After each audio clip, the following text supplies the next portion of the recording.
Okay, and we're recording. Hi, Martha. Hi, Sam.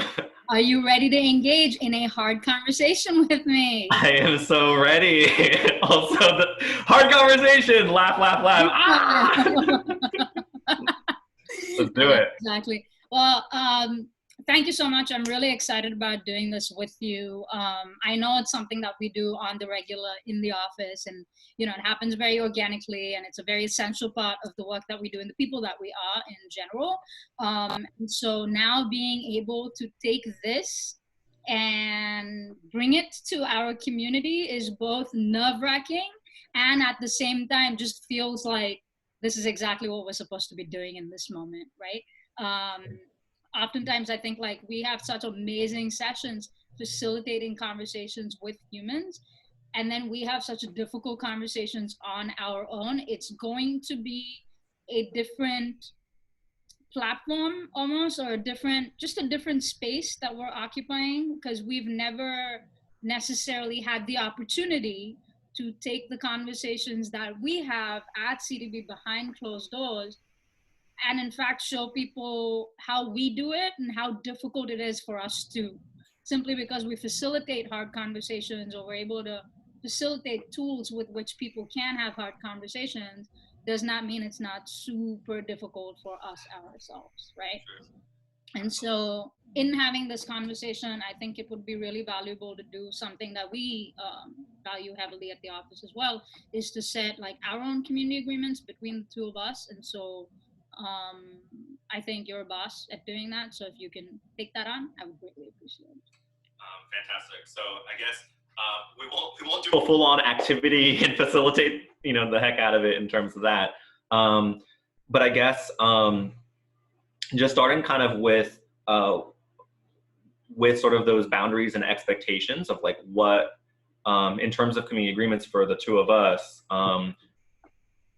What do you hope that I bring to the table, and what do you hope for you to bring to the table, and vice versa, in terms of how we can have this conversation in a way that honors the authenticity of what we normally engage in, and also recognizing the fact that we are now on camera and recorded. And so, what feels genuine and authentic to you and real for you in terms of those boundaries or expectations in terms of how I should be engaging with you in this moment. So I think like that, and not just how you should be engaging with me, but also like I think like how I should be engaging with myself and how I should be engaging with you too, right? And so in that vein, like I want to touch upon the authenticity piece while recognizing this recording piece, right? Yeah. I don't want to have to compromise my authenticity because this piece is being recorded, and I don't want you to have to do the same.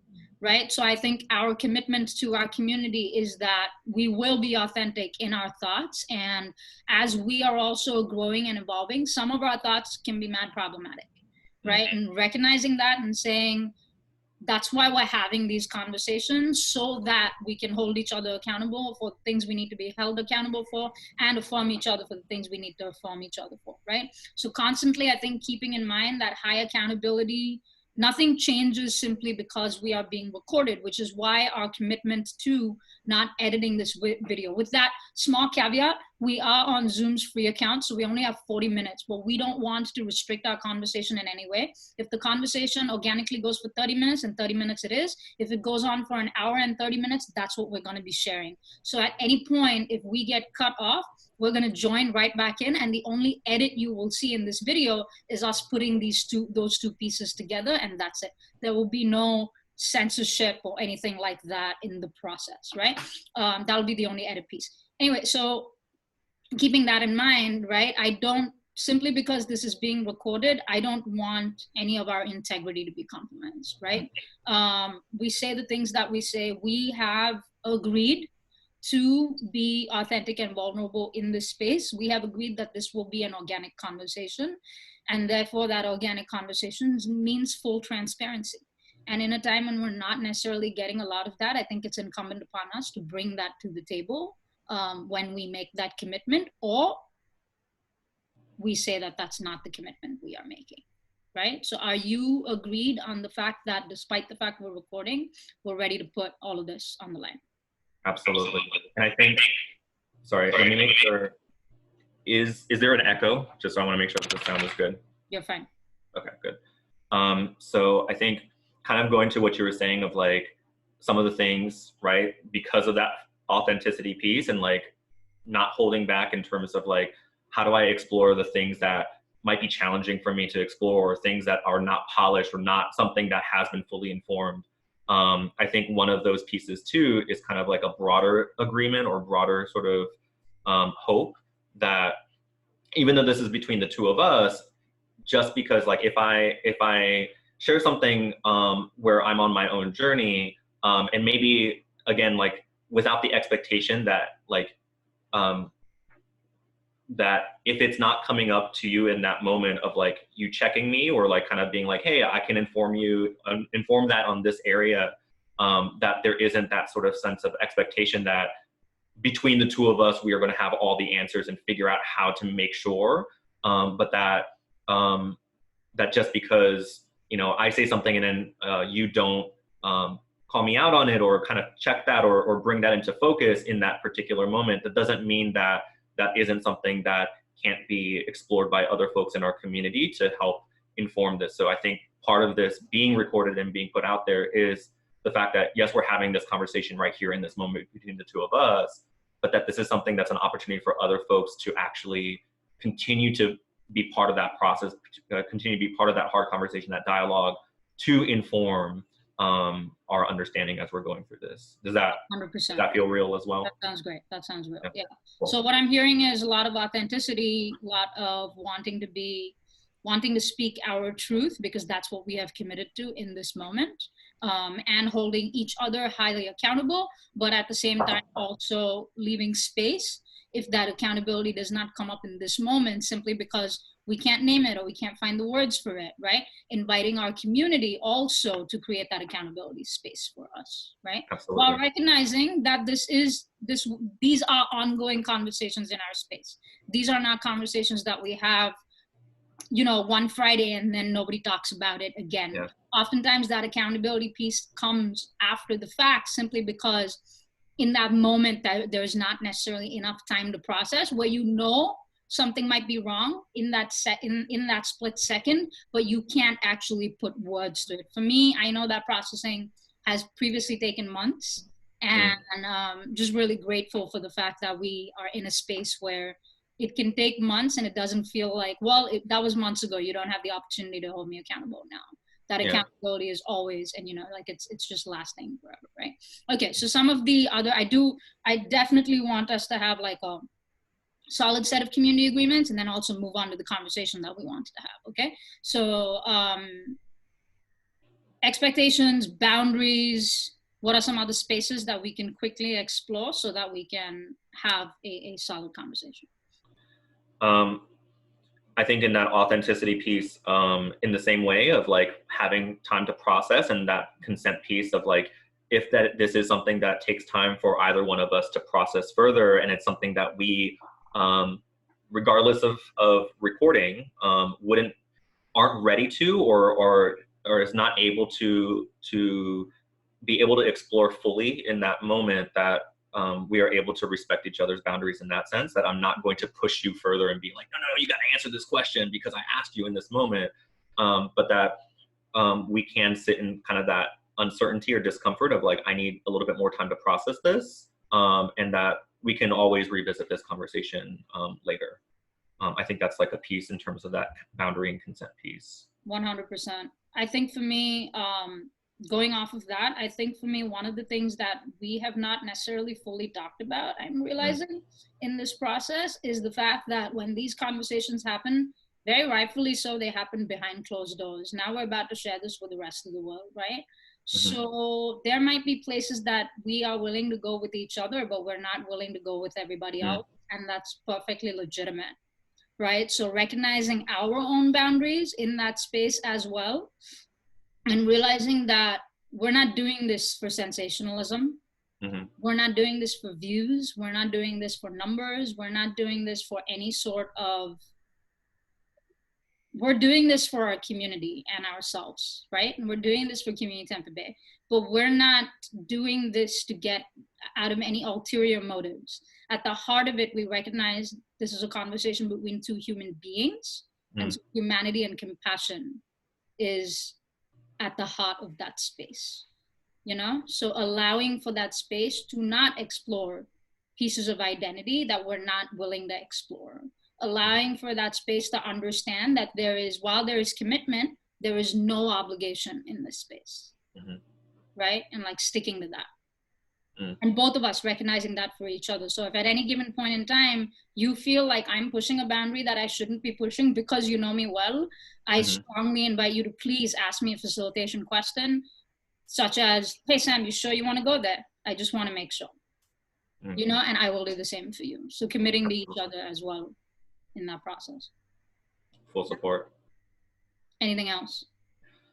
I think, as with everything, kind of like, as we wrap up our conversation, I think as with all conversations, like, I think we organically tend to move in that direction of like next steps, or like sort of like, how do we sort of rebuild after some difficult moments?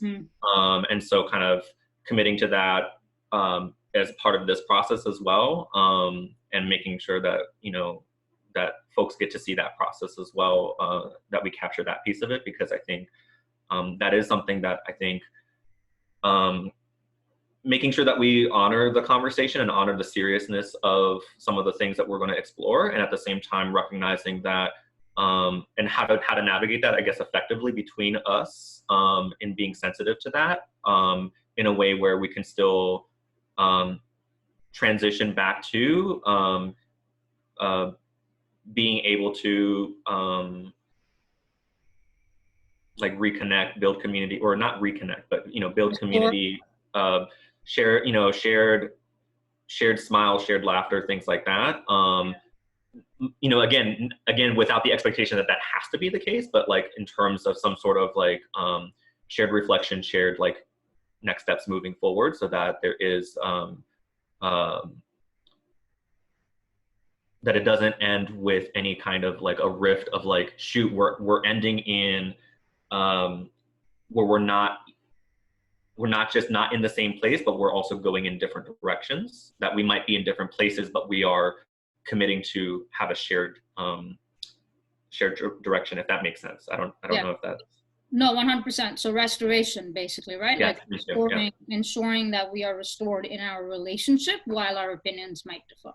I love that. At the same time, I also want to leave space for either of us to feel some type of way in that. Oh, absolutely. You know, at the end of that, but to be direct about it and say, right now, I am really feeling some type of way about your perspective, and it's not making me feel I could do this restoration piece with you, but I assure you it's not going to be organic.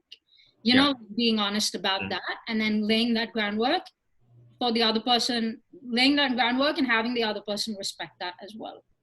Absolutely. And I feel like that is part of restoration as well, is that mutual respect of like, how do we acknowledge where we are? Right. So it might not end in shared smiles or shared laughter. Exactly. It might simply end in shared perspective on that particular, on that note, on that sour note. And that's okay too. Right. But definitely like, definitely keeping in mind that there has to, definitely not has to be, do not like those words, definitely keeping in mind that we can engage in that space and say that we are in an uncomfortable space and be in it until we are ready to not be so. Absolutely. Is that amenable to you? Totally. Okay. So if you're okay with it, one last one. Is that fine? Listening, for sure. You know, like I want to hear and I want to be heard without needing to respond or needing to be responded to. Right? One of our young humans said it really nicely during advocacy, during Anytime Institute training. I think it was Lois. Lois said, oh no, something with your mind, not your heart. Lois, if you're seeing this, please post in the comments what it is that you said. Something about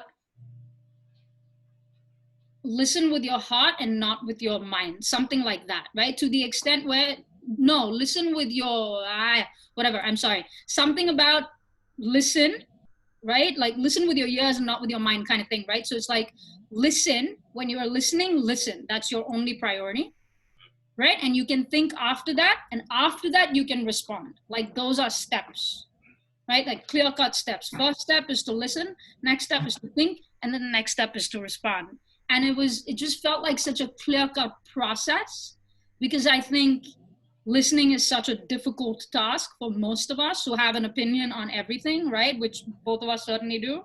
Yes, guilty as charged. And so I feel like that just creates such a clear understanding of what good listenership looks like. You know, so that's definitely something that's important to me, especially in this space. Good. Support, yeah. Yeah. Anything else?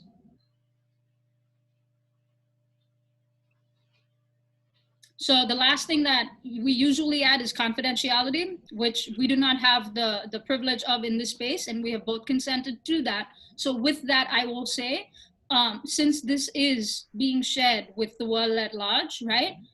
You are responsible just as much as I am responsible for respecting your boundaries. You are also responsible for creating them. As I'm responsible for creating my boundaries, you are also, as you are responsible for respecting my boundaries, it's also my responsibility for creating them, right? So thinking through, what am I willing to share in this space, knowing that it's going out to the entire interwebs.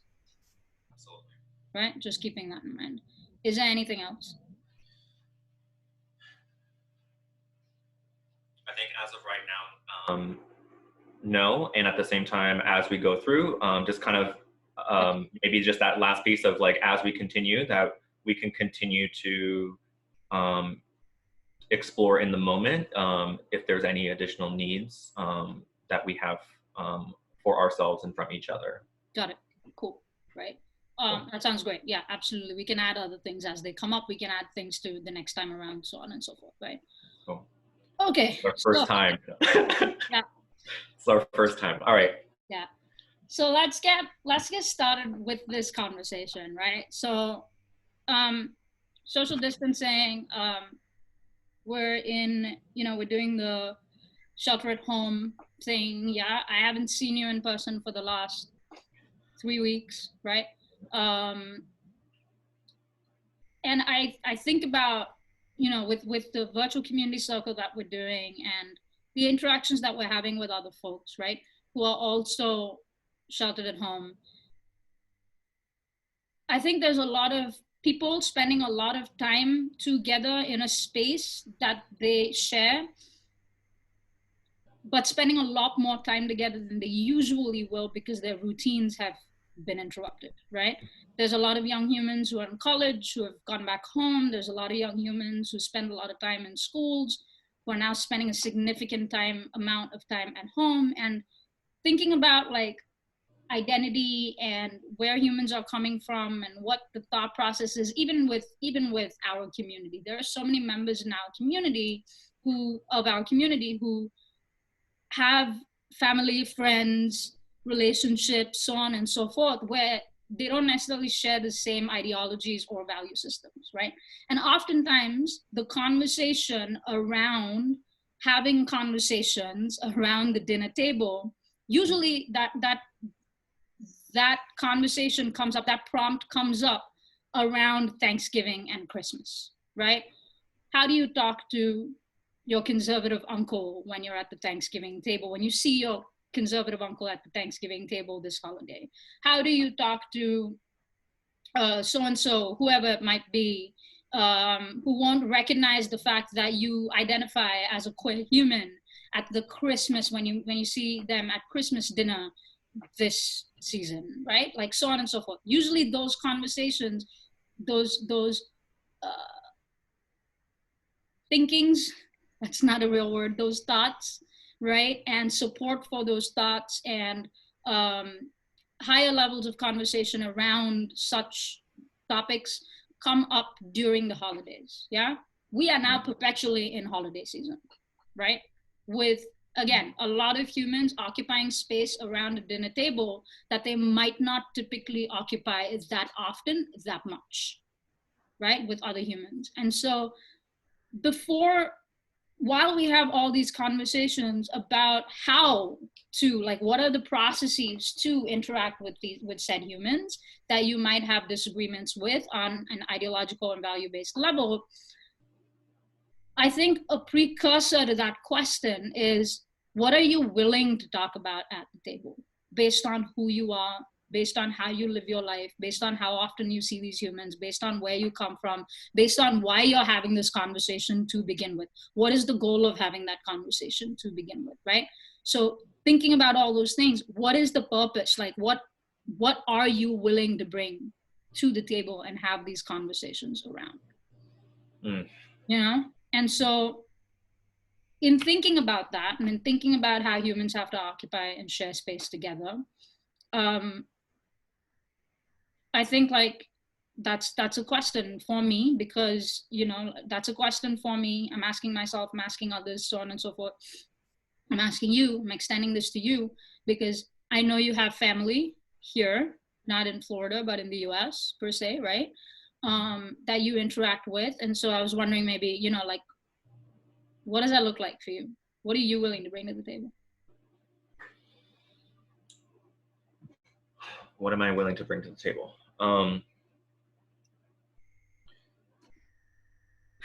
Such a simple question, and yet so intense. Yeah. Like with your dad, when you visit your dad in California, you know, what does that look like? So yeah, what conversations do we have? Yeah, what conversations do you have? Do y'all talk significantly about shared experience, shared identity?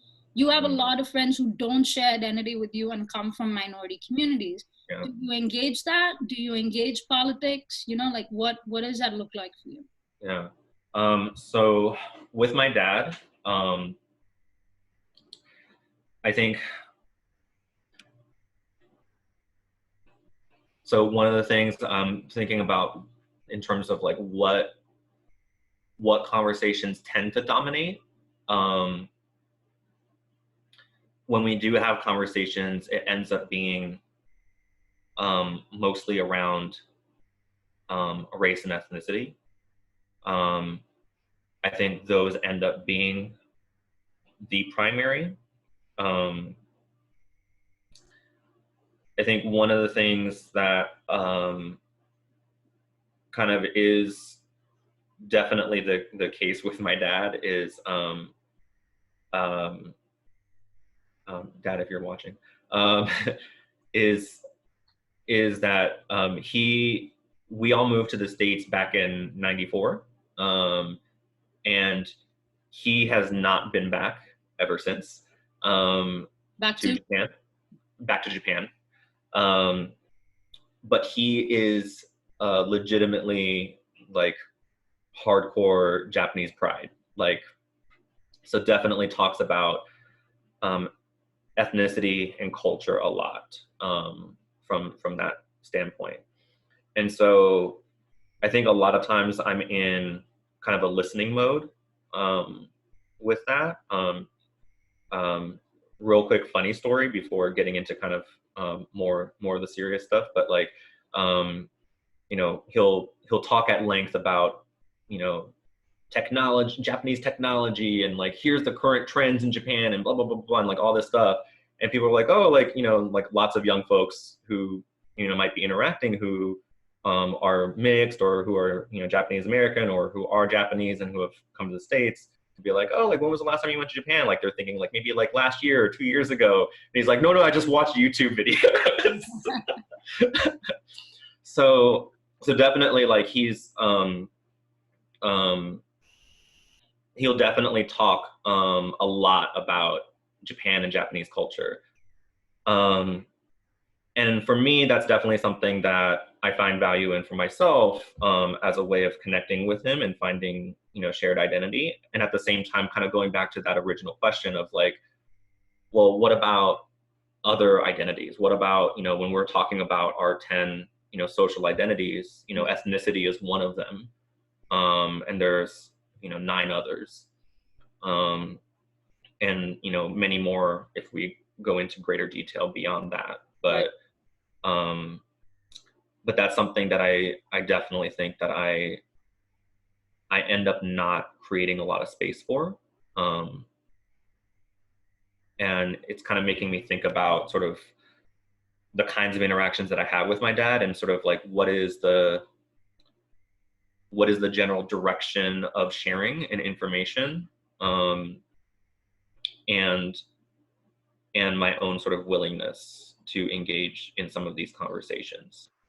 Um, Especially, I think, like thinking about, um, at the end of the day, he's still, a cis man, you know, um, and so he has a particular lens, a particular set of norms, um, just as I do, and I think with those pieces, then I'm realizing how little I challenge, kind of his perspective, um, just because,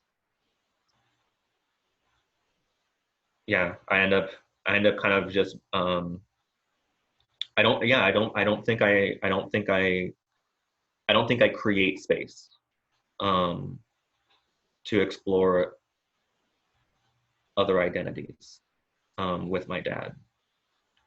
And it's interesting because he definitely interacts with a lot of different folks.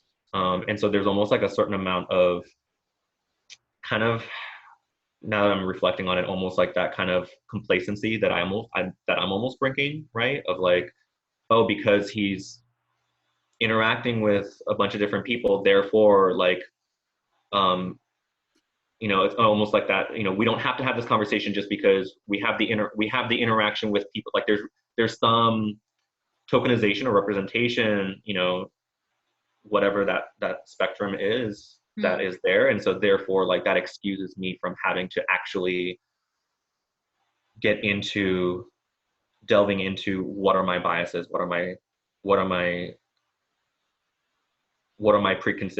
preconceiving, ideas and notions and norms and things like that. What are his, and like, how do we engage that conversation? Because they're definitely there. They totally are. And I'll engage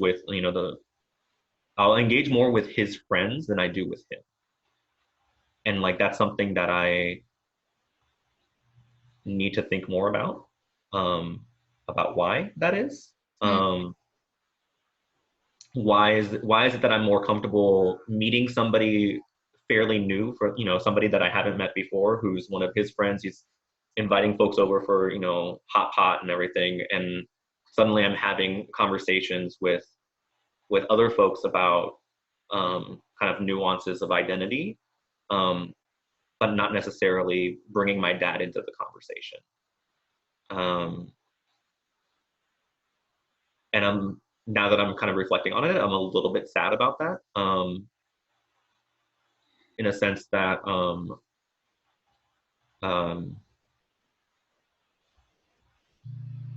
he is definitely like the closest family member that I have, and like, how am I, because of all the people that are important to me in my life, um, who and all the humans in the world who have to navigate so many different forms of oppression, discrimination. Like, why do I not find the sense of, urgency to bring that to his attention, or to engage him in this conversation, when that urgency is so clear at other times in my life and in other spaces? Why am I not doing that in this space?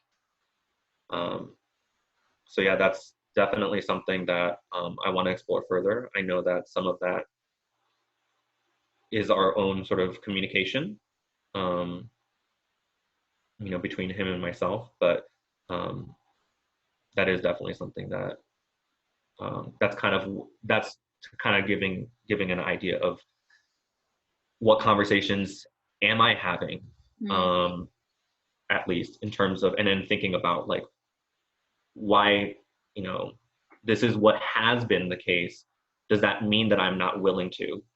To me, it seems like that I haven't been willing to. And why is that? Like, what is going on there? So, Right. because I don't think it's a lack of safety for me at all. There's nothing that is, it doesn't have anything to do with that. Is language a thing for y'all, or no? That's totally. Language is definitely a thing. So I think, sorry, I feel like I'm like expositioning about myself a lot. So I want to I want to turn this around and ask you some questions too. But um, I think Right. I want to know. I want to know more from your. Yeah, that's why I'm asking you. Yeah. So it's interesting. I grew up always speaking English with my mom and speaking Japanese with my dad. And even now, I feel to some degree some discomfort in speaking to him in English. Um, Maybe there's a little bit, I wonder how much of that is kind of like my own ego at play, like how much of that is my own kind of stuff of like, I want to prove to myself almost, and prove that um you know I don't know, kind of my own language and cultural identity in a sense. um I only ask because I hear you practicing Japanese a lot, like in the office, yeah. watching YouTube videos and like practicing, and then like you'll say stuff to us, and I have to remind you that I don't speak Japanese, like all of that. But also, like every time I've heard you on the phone with your dad, right? Like you're Mhm. always speaking to him in Japanese too. Yeah. That's the only reason why I ask, because sometimes even if both humans are fluent in another language, there is a cultural something, I don't know what it is, about communicating in your native language, and That's true. so Yeah, yeah. I think that is definitely a thing, is like the deepest conversations, um with the exception of more recently, I think, um because more recently I've traveled to visit my dad, not this last time, but previously, with my last partner who doesn't speak Japanese. So there was a lot more speaking in English. And so, in a sense, like because of that, we were communicating a lot more in English. Um, and actually, there was some really, really good conversations that happened there, but it wasn't about identity, right? It wasn't getting into, um, it wasn't, yeah, it wasn't getting into identity. And I think definitely for me, from my end, I Mm. definitely don't feel comfortable communicating what I know in English in Japanese, right? Around identity, and to have conversations around identity in Japanese is something that I definitely don't have the proficiency in, or at least anywhere close to what I think I know, with English. Right. Um, and then I also struggle with sort of, um, but I think I don't want to use that as an excuse though, because I think at the end of the day, this is what I'm kind of really thinking, is like, how much of that is even my own bias against my dad, right? Of like his ability, um, for us to communicate in English. Like, how much of this is my own selfishness of like, I want to talk to you in Japanese. Um, he's lived in the States for, since 94. He hasn't gone back to Japan. Like, yes, he knows, and he speaks Japanese on a regular basis, but like, he is fully competent living in the United States for this entire time, and in communicating in English, um, way more proficiently than I am in Japanese. And so how much of this is my own ego and my own selfishness in not engaging in these conversations in English, simply because there might be some of my own, even, my own internalized bias, or my own, or externalized in this case, bias of like, oh, like, because I can't communicate effectively in Japanese, therefore you must not be able to communicate effectively in English. Mm. There's almost like this like there's almost like as we're talking about other identities, it like comes back to even my own biases around ethnicity, right? Right. That I've internalized. Right. Which is kind of crazy, right? Like to think about the fact that like even as I'm thinking about like how do I engage other aspects of identity in conversations, how much of that is rooted in my own biases around an identity that is close to home for me, right? And even then, how much of that layer is there in preventing me from having these deeper conversations or these broader conversations, more expanded, inclusive conversations. Right. So, does your dad ever bring up other identities, talk about identity in any way, and not just identities, but you know, isms and not isms and you know, like things that happen in the news and politics and stuff like that? Does that come up? it does come up, I think, in like little bits and pieces. I think, and we've definitely engaged in those conversations to some degree. And I think like, and again, just because of kind of like his where he takes the conversation, like again, like I usually end up going where he's going. So like if he brings something up, so like again, like thinking in terms of like my dad might not be thinking actively. Like I feel like within our office, you know, within Community Tampa Bay, you know, like we try to actively engage, like, ooh, what are the like literally thinking about, like we're literally doing activities on like which identity do I think about the least, and like how do I engage that identity, you know, and that's not necessarily where he's coming from. Like he's not thinking about like, okay, like what do I not think about, you know, as much? Do I Right. think about like ableism and ability and you know things like that?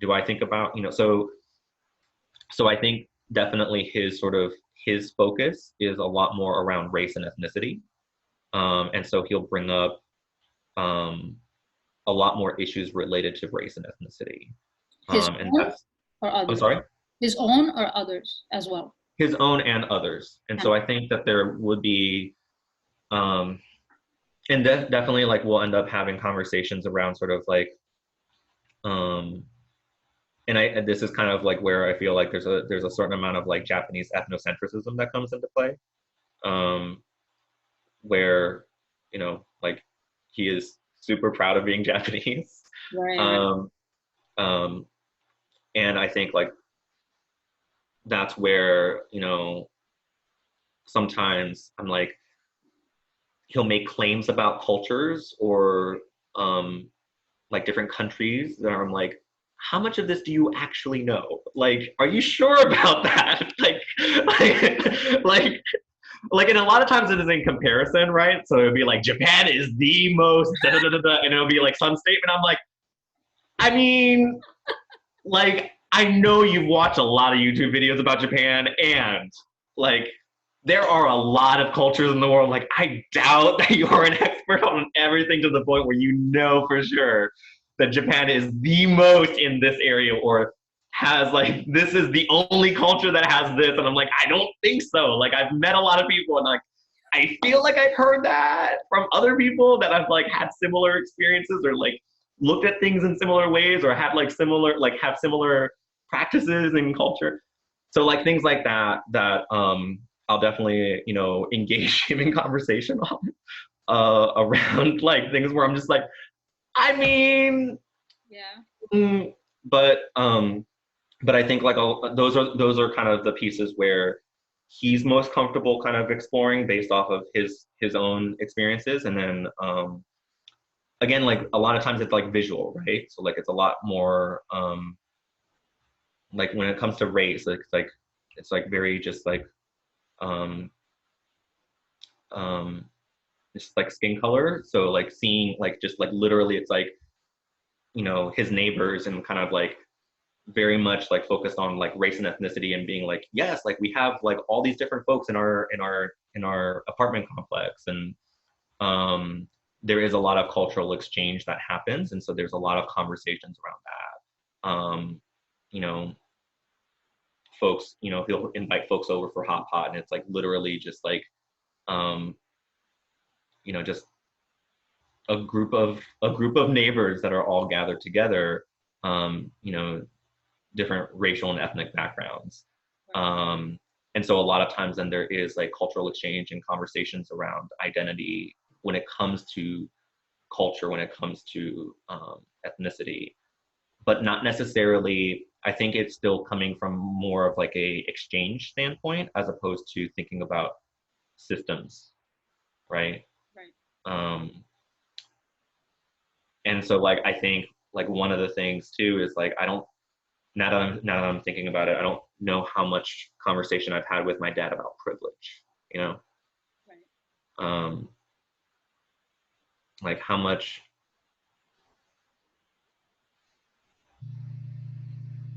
yeah, how much we have talked about how his experiences might differ from my experiences, and how, you know, other folks' experiences based off of their ethnicity, based on their race, will be different, and how they're going to experience the world differently, and experience systems differently.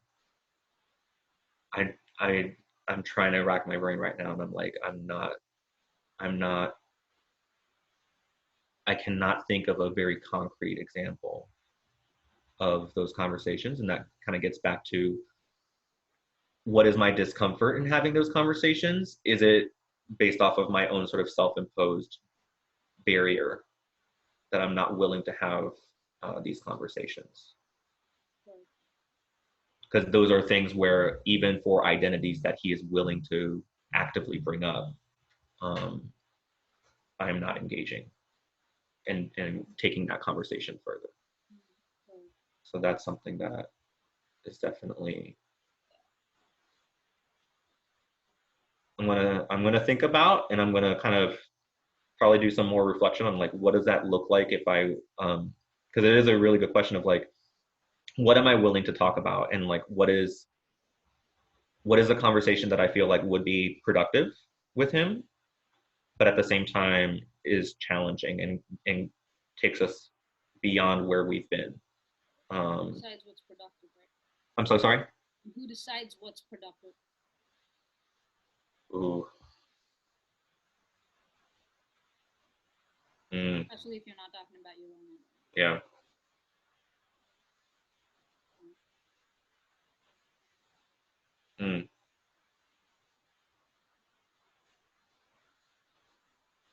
Yeah, that's not the right word then. Not sure. I'm just saying, maybe it's if that's what you're thinking, then that's what you're thinking, but maybe it's something. But yeah, but I need to think about like what do I mean by that if I am thinking that. Right. Why that word, right? Why that piece? No? Yeah. For you, I know we've talked a little bit about this before of sort of like boundaries in terms of having conversations and sort of like, and again, like there's a difference between like, you know, when you're sort of forced into proximity, fortunately it's only squash there. But in terms of having conversations, what are some of the parameters for you in terms of what feels, I guess going back to kind of what you said of like what are you willing to engage in conversation around, or even if you're willing, like what are the considerations that you take into account when you are having those conversations? So, I mean, I think it's interesting that you say fortunately, right? Because fortunately, you only have squash here. Yes, fortunately, I only have squash here. But in order for me to definitely, like, that's not just a fortunate thing, that's something that I'm very blessed to have here. At the same time, in order to not have to have conversations that put someone in an unsafe space, should they have to move 9,000 miles away? Who decides again, fortunately, right? So it's a double-edged sword. Certainly, I feel privileged that I have the opportunity to move 9,000 miles away, so I don't have to have these conversations that I don't want to have with my family, right? But at the same time, it's like, wow, that's a pretty big step to take to not have family on any of the holidays that I celebrate, right? Which, I mean, I appreciate everyone's empathy on it. It's not a sad thing for me anymore, right? But it's a very realistic step to not becoming a sad thing anymore, right? At one point, it definitely was.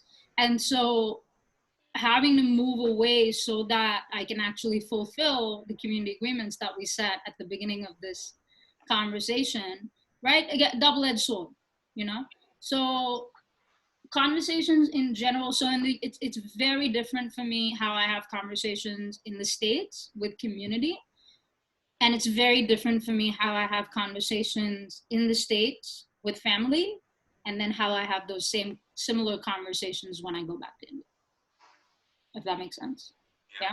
So that makes sense. I want to know more if you're willing to share. yeah, so in the US, when I have conversations with people, I can put down clear-cut boundaries, right? In my, not as program director of Community Tampa Bay, but as Samira Obaid, right? In my person, if you violate any of those boundaries, I will walk away from that conversation. I will not engage it, right?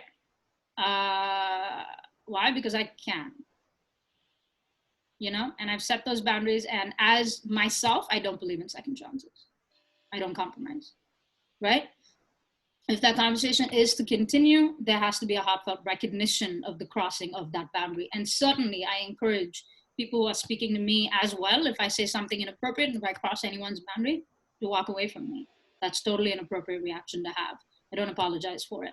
As Community Tampa Bay's program director, if I'm speaking to somebody in my role as part of Community Tampa Bay, yes, I bring myself into it, but I won't bring myself into it to the extent where if a boundary is crossed, I will need to walk away.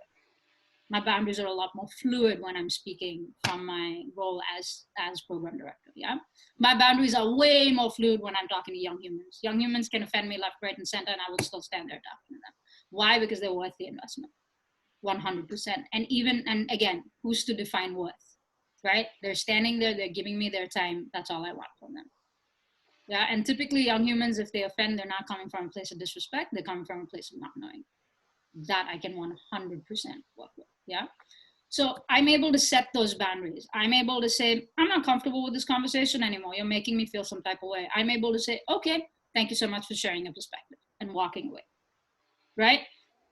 Now with family, that looks a little bit different, right? When I speak to my family here and they're somewhere else, or here or so, I don't know, whatever, you know, when I speak to them over the phone or whatever that looks like, I find that more recently, I've been talking to my family more and more recently. So my niece had a wedding in October in Europe. And I was there. Significantly, my father's side of the family, a side of the family that I'm not close to, right? And I was there, you know, being gay as I am, right? Just in my masculinity, not hiding anything, being 100% who I am, so on and so forth. And it was a very strangely affirming experience. Okay. So we didn't talk about, I didn't bring up being gay. I didn't bring up any piece of that. And so I guess like that answers this question, right? When I'm at a family table, I don't bring up my queerness, right? I don't bring up any of my identities. Yeah. My family can also be, my family is also wildly racist. Okay. and unabashedly so, right? In the sense they'd be like, yeah, I'm racist, so what?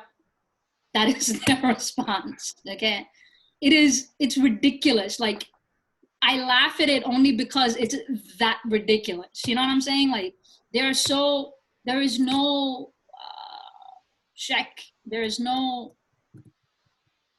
check. There's just no check. There's no overt or covertness with it. It's there and it's in your face, right? And so they will say these like blatantly racist things when talking to me and my niece and yada yada, right? And a good number of the humans who are my generation in my family or generations younger than me, right, either choose not to talk about it because they're never going to understand, yeah, or choose to not say things to my family, like not tell my family things because they're not going to understand and they're not going to stop like asking for it. You know what I mean? Yeah. So, okay, I'm fairly confident that my aunt will not see this. So I'm going to say this. Not my aunt, my cousin. Sorry. So when my niece got married, she got married in Rotterdam in Europe, right? In the Netherlands. So I had a poetry performance in Amsterdam. Went to Amsterdam, did the performance, blah, blah, blah. You've heard my poetry. It's very gay, right? And so very proudly gay. And so they recorded video, yeah? And so the conversation was, my mom's gonna ask for this video, just tell her that we didn't shoot any video. And I was like, I'm just gonna tell her that she's not going to have access to the video. And they were like, no, she won't stop asking. And I was like, okay, let her not stop asking. I'm just going to tell her she cannot have the video, right? And they were like, no, just tell her we didn't take any video. I was like, I'm not gonna lie. I don't lie. I'm not a dishonest person. I will not lie. The reason you are telling me not to say that, the reason you are telling me to say that is because we don't want to share with her a video about my identity. I am not going to do that. I am not going to lie about what we did or did not do to protect my identity. I am beyond that. I have lived beyond that. I have done everything necessary, been in the closet, hidden in the closet, you know, come out of the closet. I've done all of the things necessary to bring me to where I am today. I do not want to hide this, right? But both my nieces, they don't have the same experiences that I do. For them, it's just easier to not tell them things. That's their experience. It's totally valid. That's their experience. It's totally 100% valid, you know? And I am very comfortable not telling my family things about myself. What I'm not comfortable is lying. Okay, because I don't have to. I'm a grown adult. I'm not responsible for anybody else's feelings. I don't have to do that. Right? Anyone else's feelings around my identity. Okay? So finally at the end of it, I was like, tell you what, we're just not going to do any video. Don't take any video of me performing, because then what we say will not be a lie. Does that make sense? You know what I mean? Because if there's no video, then we're not lying and saying we didn't take video. There literally is no video. You know? But like, those are, I think, just like different coping mechanisms when it comes to how we handle stuff, right? So I didn't talk about my queerness at all, with the exception of a few cousins, and we were talking about it. I noticed I was talking about it in hushed whispers and they were joining me, right? Out of respect for my identity, right? But we never spoke about, there was no like openly talking across the room about my identity. What was affirming about it was that cousins that I hadn't met in, and these are not even my cousins, these are my niece's cousins, okay? So cousins that I haven't met in years on end started telling me stories about LGBTQ plus humans that they know. So almost like an affirmation of, we're not gonna tell you directly that we're cool with you, but we just want you to know that we're cool with your people. You know, which in some way, yes, sounds a little bit, how would we say that? It sounds a little bit, it's indirect, right? It's indirect and it sounds a little passive, yeah? But for my family, that's really progressive. You know, for them to say those things to me. So for my family, that's really progressive.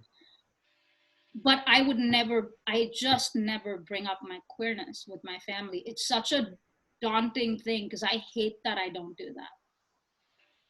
You know, I will go to bat for any of the other identities. So how we got onto that whole Amsterdam thing was, I was telling you that when my family says racist things, my generation people, well, the generation younger than me has oftentimes just advised me to, has said they're just trying to trigger you, don't respond.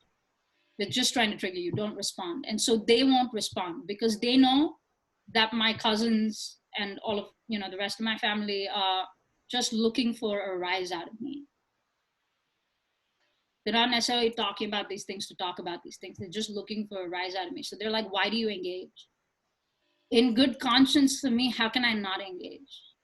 Because really it's not triggering for me, is it? If you're racist, if your racism is anti-Black racism, how is it triggering me?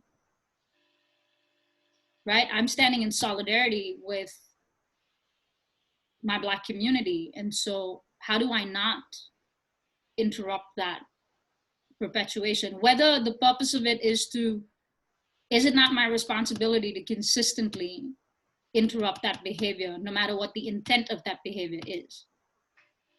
Because somebody else might feel the impact of it one day. You know, so I keep responding and I keep responding and I keep responding. And I try different methods of responding. But I don't bring up my identity with my family.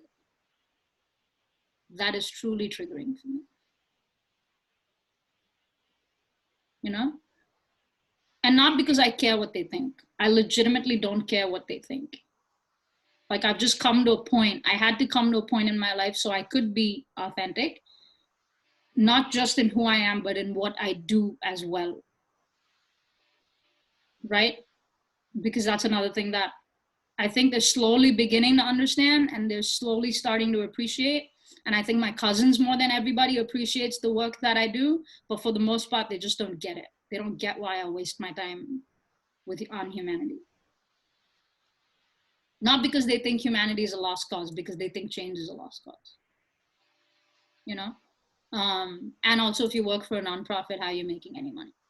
Right? Which is, you know, like, I'm sure you understand that, you know?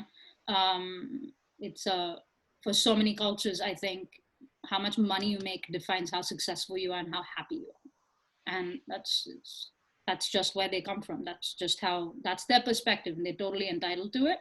But I don't think there is, in order for me to be authentic in who I am and what I do, at some point I just needed to stop caring about what my family thought. But Masa, when you're there, no, when you're right there and everyone's around you and you look like this and you have all of these tattoos and you have an industrial piercing and you know that you are not ashamed to be who you are.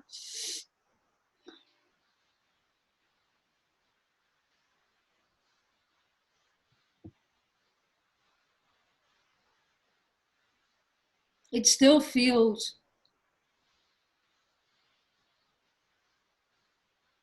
it's like, even if you won't walk through the doors of that closet, they'll build a closet around you.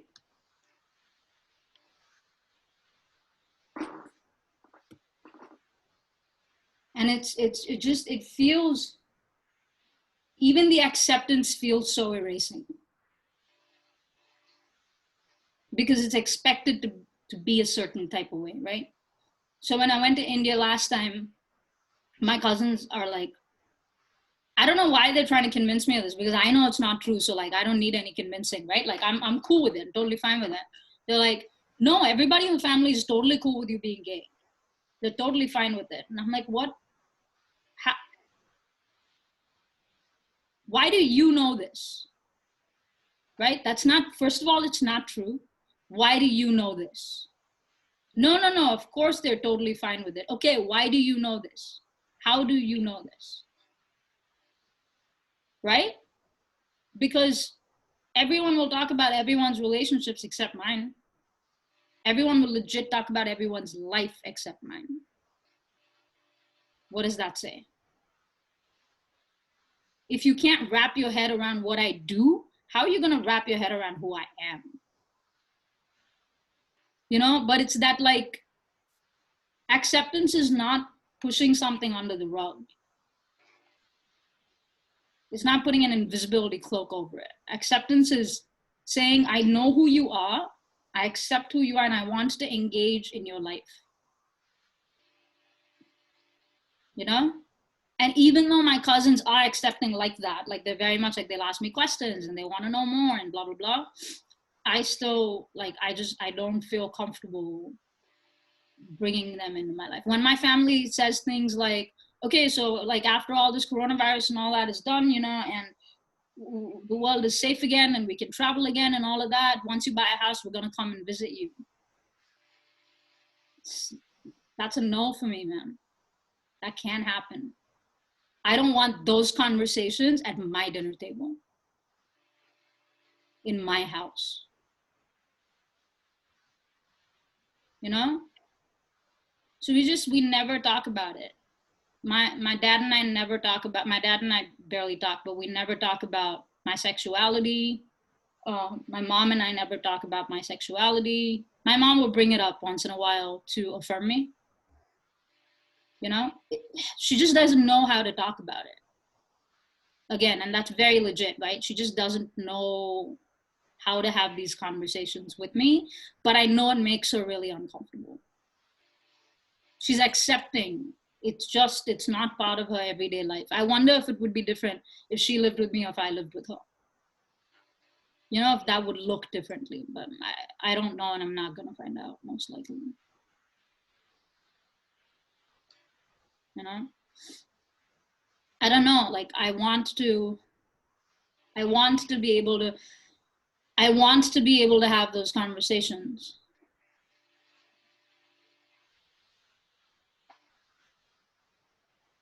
I just don't know how to have it in a way that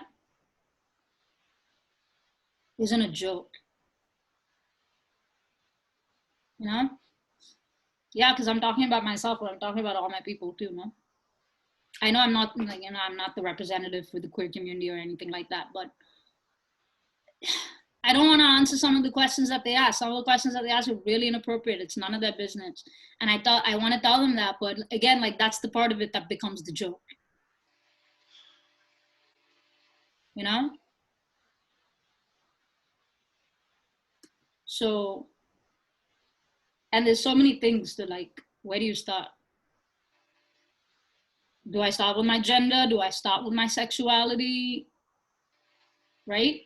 And like, I'm just not used to having base conversations where people ask like really, really inappropriate questions without having someone to help.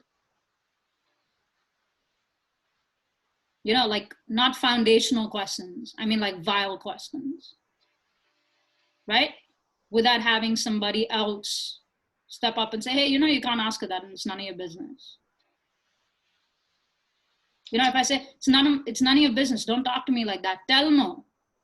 I just want to know. Tell me. I'll tell you about me. You tell me about you. It's not, it's gross, you know? Like, it's inappropriate.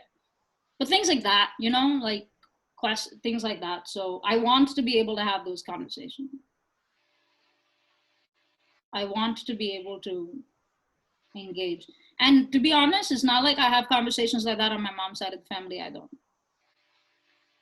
Right? Like we'll talk about certain things. With my cousins, I'll talk about certain things. Man, it's just, but I'm so uncomfortable talking about it.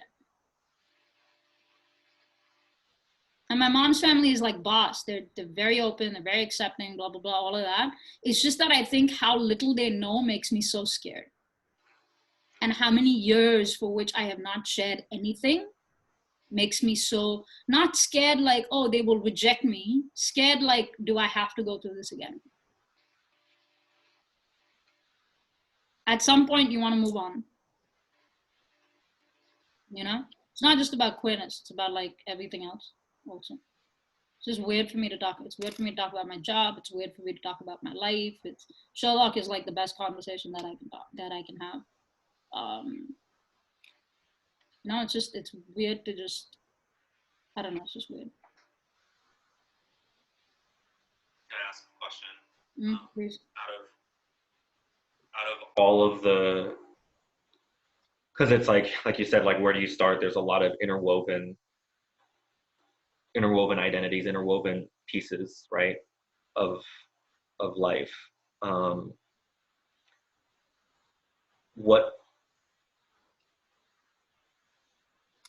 I don't know what I don't even know if this is an appropriate question, but like what would have you experienced moments that could that are like that feel more comfortable, and like what do those look like, and like in a sense it's like it's um like what would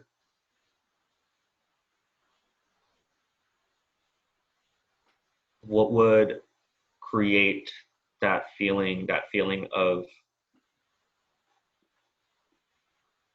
being able to, because you're saying like I want to have these conversations and at the same time like it just doesn't feel, it's not just uncomfortable, but it doesn't, there's, I don't know, the what you said of I don't know what you don't know, to the point where it doesn't feel like it's there's too many unknowns. Like what would allow for Space. that space? Yeah, I guess.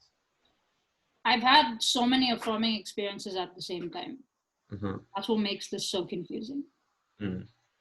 It's not, like I love these people. We have, so again, like I don't want to make it seem like it's Mm-hmm. all Yeah. trash. It's not, like it's there's so many good times that we have. There's so many like great conversations where they'll legitimately ask questions and I'll be able to answer them. And I like those deep, intimate, intentional conversations.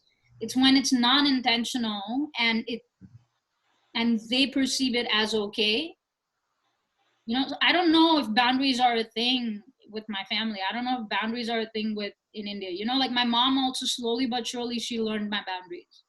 And when I would tell her, when I am asking you for this and you do the exact opposite, it makes me feel like you don't care about me.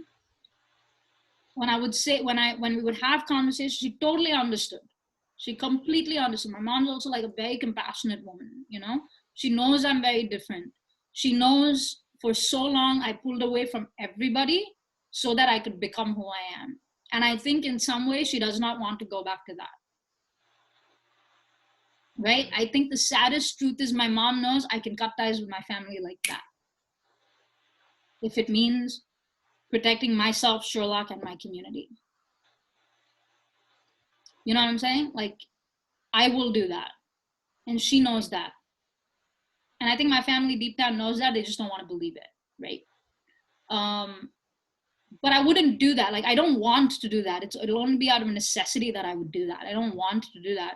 And I probably would never be able to, as tough as I talk, I don't think I'd ever be able to cut ties with my mom and my aunt, my eldest aunt, right? Like they're two of the most important women in my life. Like they're two of the most important women in my life. Nobody's more important than both of them. And so I don't think I'd ever be able to actually cut ties with them.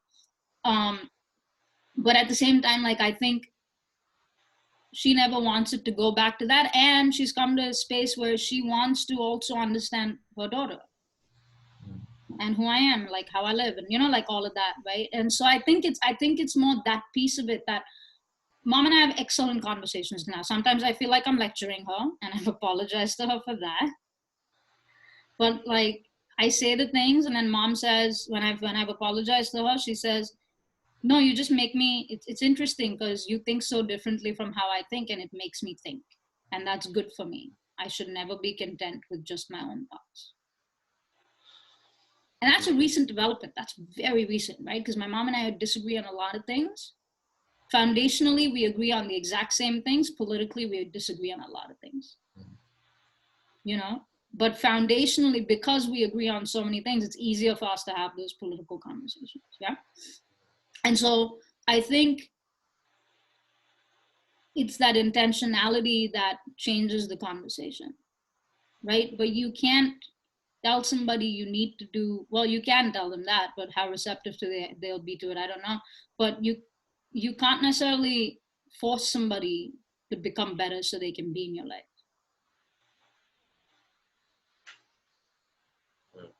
You can't just be okay with me being gay to come to my wedding. You also have to be, you can't just be gay accepting, you have to be gay affirming to be at my wedding. You have to be LGBTQ plus affirming. You have to not be transphobic. You have to be not xenophobic. You have, you know, like you have to not be all of these things to get invited to one of the most special days in my life. I'm not getting married. I'm just like giving that as an example, right? Yeah. Because like that is one of the things that comes up. Will you invite us to your wedding? And I'm like, no, I won't. I'm telling you honestly, I won't. Right? Because my community, this chosen family that I've created, has to feel safe, and they're not going to be safe. I cannot bring people who will not keep them safe into my space, into their space. I definitely want to share my wedding day more with you than I want to share it with my family. Mm-hmm. You know, because this is my chosen family. There's a place for everything, and I'm a huge fan of that. Like, boundaries are very important. You know, but that safety aspect, how do you communicate that? Like, how do you, it's the same work that we do with majority communities, right? But this is a different language altogether. It's a different setting altogether. And I'm not, again, right, in the spirit of transnational, feminist, local, agentic, non-colonial, decolonized work, I can't in good conscience, having spent so much of my time in America, understanding American queerness more than I understand anything else, understanding American politics more than I understand anything else, understanding American activism, understanding American identity more than I understand anything else, and grappling with that, with my own identity, come into this space and be like, I'm going to educate all of you Indian humans in India because I have the knowledge and I have the power. I don't. You know, like when there is a certain conversation, a conflict that's happening, that is the mindset that space comes from is not a mindset that I live in. Therefore, I'm not used to. So facilitating conversation in that space is irresponsible. Mm. In my identity, like for my identity, I don't know how to do that. For other identities, it still works. It's just, people are not making fun of, they're saying, yes, they might say anti-racist, anti-Black racist things, but they're not making fun of it. They're saying racist things. You know what I mean? Seriously racist things, if you will, like if that's even a thing to say, right? But I feel like when it comes to my identity, there's a lot of fun poking. How many people you know who poke fun at me, Masa? Right. So it's so, well, my kids. Yeah, my kids. Yeah, well, that's different. There's no disrespect coming from there, right? But my kids will never poke fun at my identity. They'll poke fun at me and my mannerisms, how I behave, you know, and how I conduct myself. But it's never a telling on who I am per se. So I don't know how to handle that when people are like literally joking at me and like, you know, at my identity. I don't know what to do about that piece. You know? But there's like work on my part too, right? Because they are kind of meeting me halfway as they know how to meet me. At the same time, like, there's so many layers to everything that you've been saying. And like one of the things that resonated early was kind of like that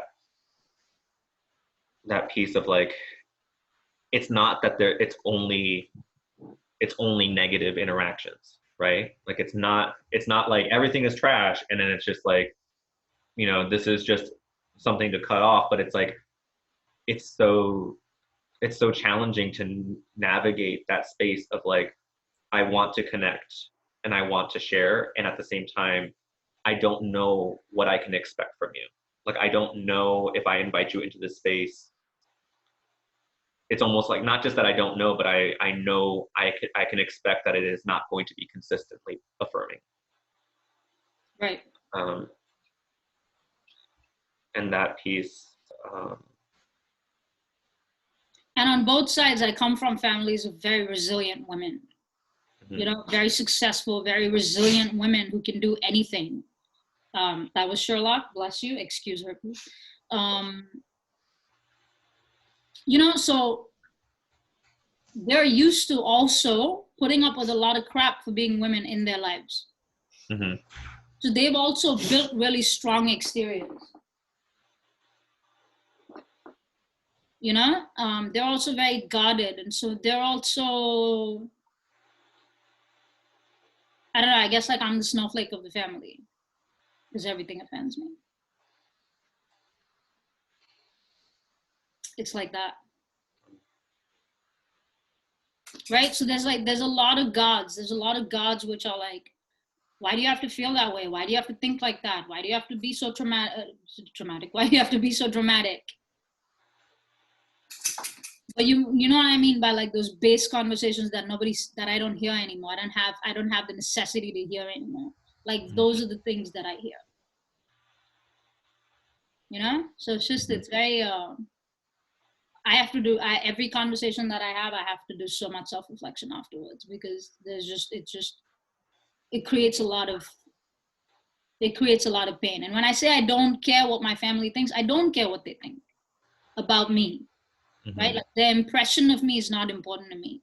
Doesn't mean that their words don't feel some type of way. Doesn't mean that it doesn't sting or doesn't hurt or doesn't bring back something from my past or doesn't dread something, you know, recent, connected to something way back when up. Yeah. You know? So I think there's a lot of like trust, expected trust because we are family, but no built trust because we are family. You know, and my mom does a great job of that. You know, like my mom is so good at building trust with me.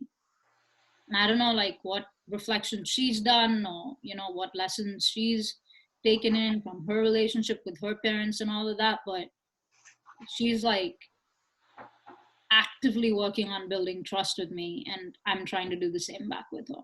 I don't expect it, you know. Yeah, but that intentionality, I think, to answer your question, I think that intentionality is really important.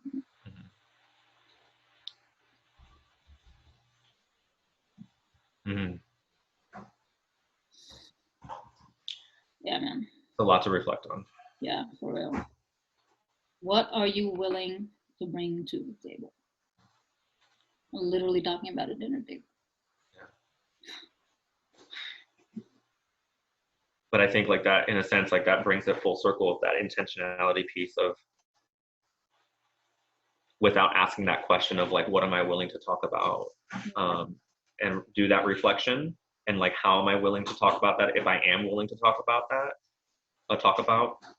then again, there's that intentionality, doing that work so that it is not all on you, you know? Like if we're having a conversation, like I need to be really willing to come to the table and do some of that intentionality and that work on my own, so that you are not having to navigate that space of, are you going to be consistent with your intentions in how we are engaging in this moment? Right. I think we'll both, you know what the commonality I'm seeing in both of our situations, if I may? Yeah. Absolutely. There is this huge diaspora space. Right? Where it's not just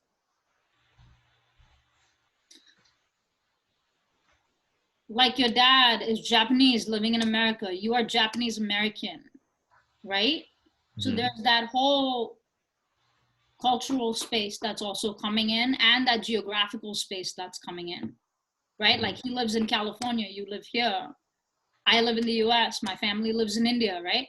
So yes, intentionality, but whose intentionality? And again, how do we define that? Because I'm coming from a different space, from a different narrative altogether than my family is coming from. Mm-hmm. So for them, their intentionality might be that they're meeting me 50%. Mm. Mm. Because when I think about it like this, and I think about if my mom was the one who was gay and she came out in her time, I don't know how that would have been received. So is this what intentionality looks like in this generation of Indians in India? I don't know, right? Of their queer family member who lives abroad.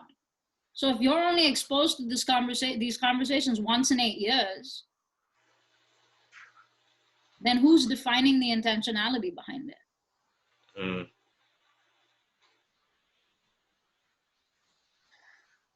And the expectations. Mm-hmm.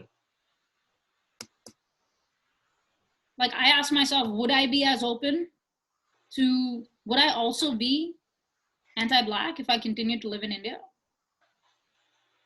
Mm. Would I have been transphobic if I continued to live in India? Just because I'm gay doesn't mean I'm not trans affirming. I'm sorry, just because I'm gay doesn't mean I am trans affirming.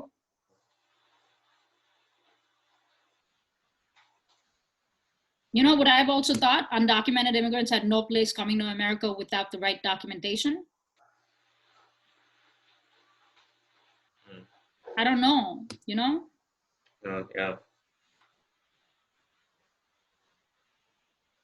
You know, like my cousins came to my poetry show when I was in India. That was amazing. They're being as gay affirming as they can, as they know how. I also spent 2 days with them. What do I know? I don't know what I'm looking for from them. You know? And I think because I don't know what my goal is, I don't bring it up. I don't know what I want, which is really hard for me to say because I always know what I want. Yeah. I don't know what I want. I don't know what I want from them. I don't know if I'm angry about the past. And so everything feels like too little, too late. Or I just don't see any future. I just don't want them to be a part of my future. And so I don't see relevance in putting in effort. I'm just like, I don't have the heart space for this. I don't know what it is. Also think about the last time that I went back to India, right? I was in like this, it was because of my immigration situation. So I was in a bad position. So there's a lot of like, are you okay? No, I'm in my feels right now, just listening. So yeah, sorry. Just like not having power, you know, last time, not knowing when I was coming back, not having power, not knowing what my life was going to turn out like. I also think like I was really playing it safe. I was really just making sure I was checking off all the boxes and just staying, I don't know, vigilant in some ways. So I'm interested to see, and I talked to the kids about this during Anytime Institute because we talked about boundaries with families. Oh, shoot. Yeah, so I told them. So I'm interested to see now, next time I go back, totally secure with my visa in hand, you know, I know when my dates are, I book my ticket, you know, all of that, right?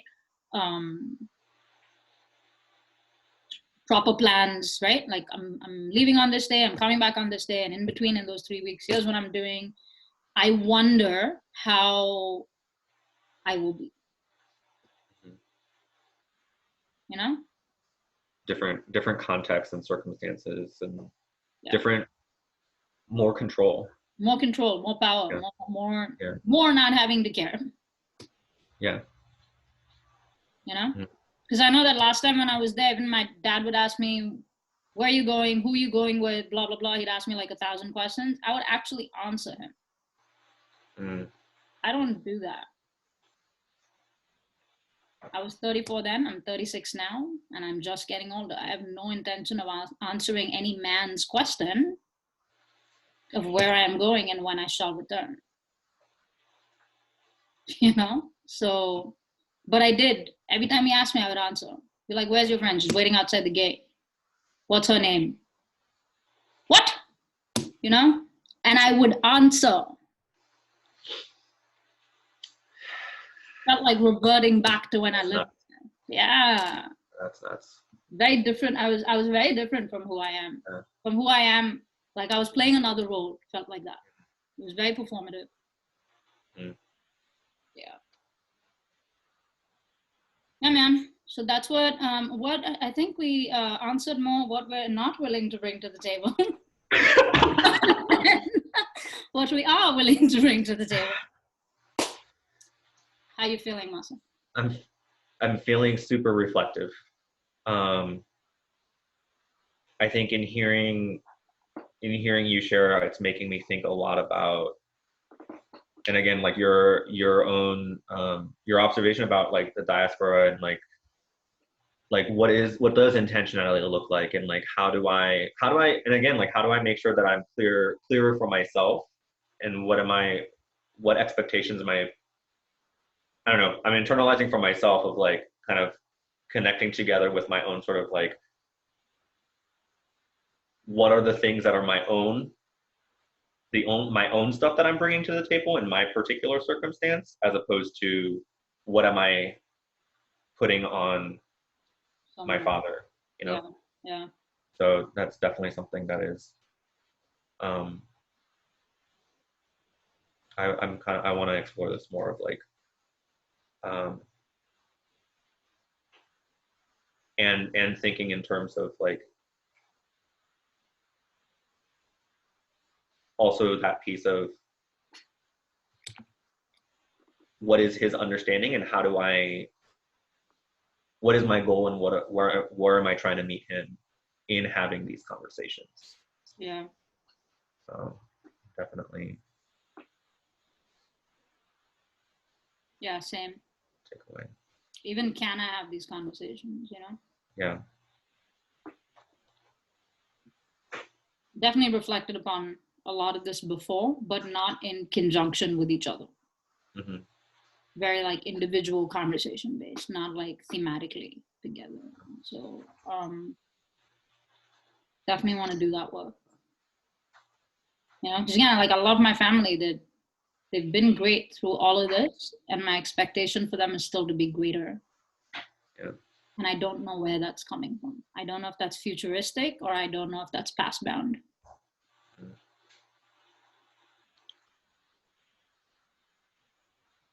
I think for me, I want to reflect more on my relationship and conversations with my father. I think kind of next step after I do some of that reflection for myself is tying this into my broader family.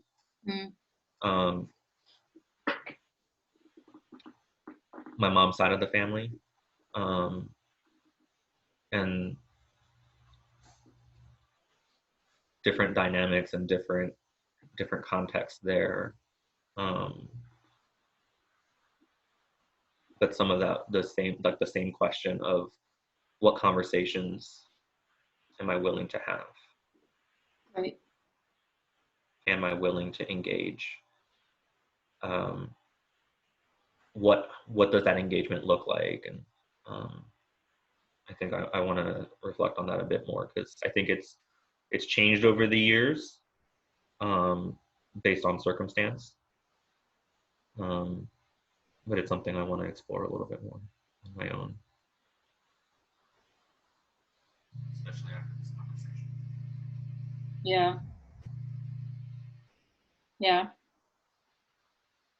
I definitely want to be thinking about it a lot, selfishly, more in terms of what is it going to look like for me? How am I going to communicate my boundaries in a way that will be respected, you know, the next time I go to India? You know, if I can't get up and walk away, what does it look like? What is the equivalent of a getting up and walking away that day? Yeah.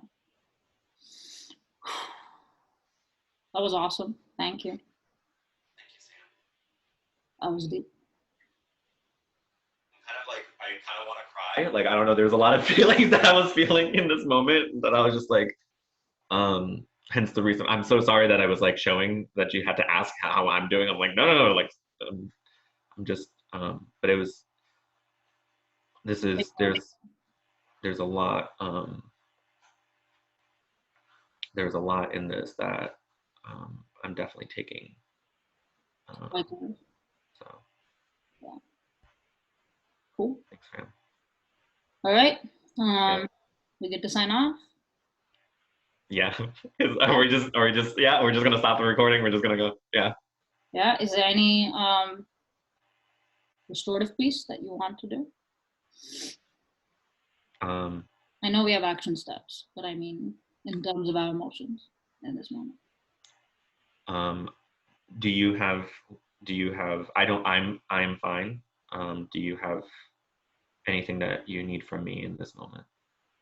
I don't. I'm good. Thank you so much for being here, and thank you so much for listening. Thanks for sharing, and thanks for the questions. Thanks for for creating this platform. Likewise. All right. You don't have to say it back, but I love you. I'm just saying. Stop the recording. Stop the recording. Thank you, Masha. I feel the same way.